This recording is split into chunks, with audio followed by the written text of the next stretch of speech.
me sinto assim, ainda me recuperando do soco, sem entender muito bem. Eu acho que eu brinco que se eu estivesse aqui com o Jairo Boer, nosso parceiro, o Sandro Klinger, ou com o Alexandre Coimbra Amaral, e nós estivéssemos discutindo sobre a vida de uma outra pessoa, eles diriam assim: não, é porque ela ainda não caiu na realidade, a ficha ainda não caiu, porque existem várias fases, existe a fase da renegação, existe a fase de um certo luto de uma situação anterior.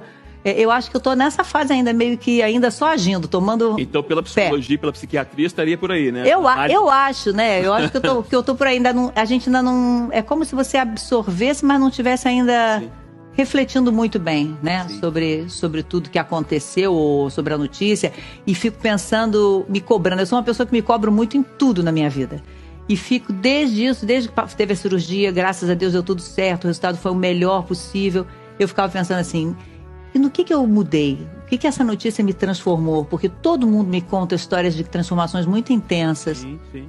E eu fico me cobrando e eu ainda não encontrei a grande mudança. Eu me sinto assim, ainda me recuperando do soco, sem entender muito bem. Eu acho que eu brinco que se eu estivesse aqui com o Jairo Boer, nosso parceiro, o Sandro Klinger, ou com o Alexandre Coimbra Amaral, e nós estivéssemos discutindo sobre a vida de uma outra pessoa, eles diriam assim: não, é porque ela ainda não caiu na realidade, a ficha ainda não caiu, porque existem várias fases, existe a fase da renegação, existe a fase de um certo luto de uma situação anterior.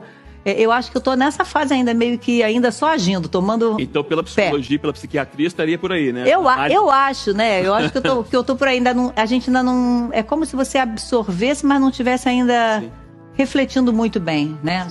Sobre tudo que aconteceu, ou sobre a notícia.